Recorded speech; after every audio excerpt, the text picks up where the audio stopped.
Welcome back. Visakha survey number 329లో నిర్మాణంలో ఉన్న భవనం కూల్చివేతతో ఉద్రిక్తత చోటు చేసుకుంది.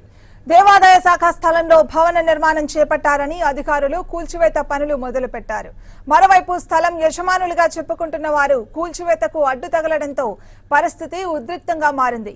స్థలానికి సంబంధించి కొన్నేళ్లుగా కోర్టులో వివాదం నడుస్తుందని, వివాదం కోర్టులో ఉన్నప్పుడు కూల్చివేతలు ఎలా జరుపుతారంటూ ఆందోళనకు దిగారు.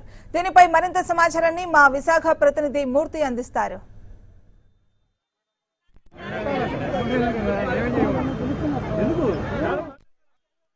ఈరోజు ఎండోమెంట్ శాఖ సదరు భూమిని తమది అని చెప్పి ఇక్కడ స్టేషన్ రోడ్ లో ఉన్న ఒక నిర్మాణంలో ఉన్న భవంతిని కూల్చే ప్రయత్నం చేస్తుంది. దీనికి అడ్డు తగులుతూ ఇక్కడ స్థానికంగా ఉన్న ఈ స్థలం మాదని చెప్పుకుంటున్న యజమానులు సురేష్ కుమార్ అనే ఒక వ్యక్తి ప్రస్తుతం అంతా ఉన్నారు. దీన్ని పూర్తిగా ప్రతిఘటిస్తున్నారు.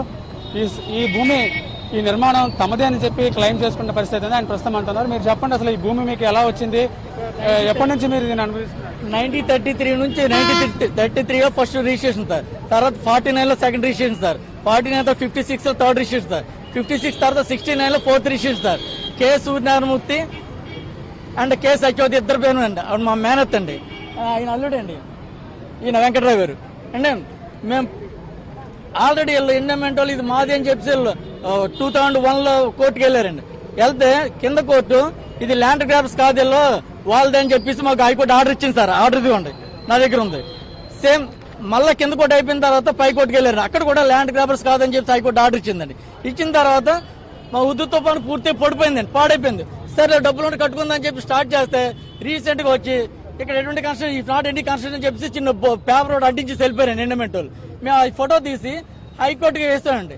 ఇలా అవుతుందని అంటే హైకోర్టు ఆర్డర్ ఇచ్చిందండి, మీకు ఏదైనా ఉంటే కోర్టులో చూసుకోండి, ఆల్రెడీ ఓయి పెండింగ్ ఉంది కదా కోర్టులో చూసుకోండి, అంతేగాని మీరు ఇటు సైట్ లోకి వచ్చే రైట్ మీకు లేదని చెప్పి హైకోర్టు ఆర్డర్ ఇచ్చింది సార్.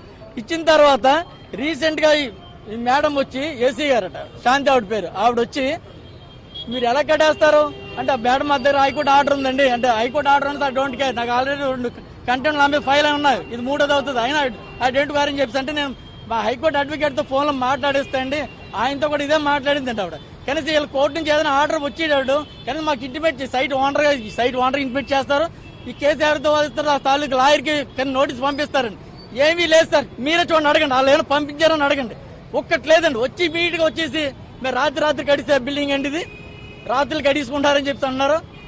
ఏంటి సార్ ఎన్ని ఆస్తులు అమ్ముకుని కడుతున్నాం సార్ మేము, అటువంటిది వీళ్ళంత దౌర్జన్యంగా వచ్చి ఆర్డర్ పూర్తి చదవడం రాదు సార్. ఏంటి సార్ ఎలాగే ఐఏఎస్లు ఐపీఎస్లు అయ్యారు అర్థం కావట్లేదు. ఆర్డర్లోనే ఈ నాట్ ఎనీ కన్స్ట్రక్షన్ అన్నది మ్యాటర్ ఆల్రెడీ బోర్డు పెట్టారు కాబట్టి దాంట్లో మెన్షన్ చేసింది, దాన్ని చూపించి హైకోర్టు ఆర్డర్ ఇది ఇచ్చింది ఇలా ఇచ్చిందండి. ఏం సార్ వాళ్ళు ఏ మనుషులు సార్, వాళ్ళు చదవాలి కదా సార్ పూర్తిగానే, అసలు దాని బ్రీఫ్ ఏంటో చూడాలి కదా సార్. చూడకుండా హైకోర్టు మాకే ఫేవర్ ఇచ్చింది అన్నారు. వాళ్ళు ఏం సార్ అది ఎంత ఏంటి సార్ ఏం జరుగుతుంది ఇక్కడ? అసలు వాళ్ళు చూపిస్తుంది అంటే వాళ్ళ ఆధారాలు ఉండే నిర్మాణం జరగకూడదని వాళ్ళు అంటున్నారు. యాక్చువల్గా ఇది ఆల్రెడీ లోవర్ కోర్టు నుంచి అప్పర్ కోర్టు వరకు వెళ్ళింది. హైకోర్టులో డైరెక్షన్ ఇచ్చారు. లోవర్ ఎండోమెంట్ ట్రిబ్యునల్కి వెళ్తే ఎండోమెంట్ ట్రిబ్యునల్ వీళ్ళు ఏం చేశారంటే ఎండోమెంట్ వాళ్ళు కేసు ఫైల్ చేసి చనిపోయిన పర్సన్ చనిపోతే ఆవిడ మీద ఇంజక్షన్ ఆర్డర్ తెచ్చేసారనమాట. ఆ ఇంజక్షన్ ఆర్డర్ తెచ్చేసిన తర్వాత దాన్ని ఒకవేళ కన్స్ట్రక్షన్ చేసి ఉంటే దాని మీద కంటెంప్ట్ ఆఫ్ కోర్టుకు వెళ్ళాలి. కంటెంప్ట్ ఆఫ్ కోర్టుకు వెళ్ళి అరెస్ట్ చేసుకోవాలి. లేదనుకుంటే అప్పుడు డిస్మెంటల్ చేయడానికి కూడా ఒక ఆర్డర్ తెచ్చుకోవాలి కోర్టు నుంచే, ఎండోమెంట్ ట్రిబ్యునల్ నుంచే. అది చేయకుండా డైరెక్ట్ గా వచ్చేసి ఇక్కడ కొట్టేయడం జరుగుతుంది. దానికోసం నేను అడ్వకేట్ గా వచ్చి ఇక్కడ వాళ్ళకి ఎక్స్ప్లెయిన్ చేశాను, వాళ్ళు వినట్లేదు అనమాట.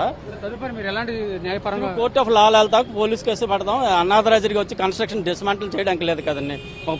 ప్రాపర్ కోర్ట్ ఆఫ్ లాలో వచ్చి అది డిస్మెంటల్ చేయాలి. అంతే తప్ప నాకు బలం ఉంది అధికారిని అని చెప్పేసి డిస్మెంటల్ చేస్తే అది కూడా కంటెంప్ట్ ఆఫ్ కోర్టు కింద వస్తుంది.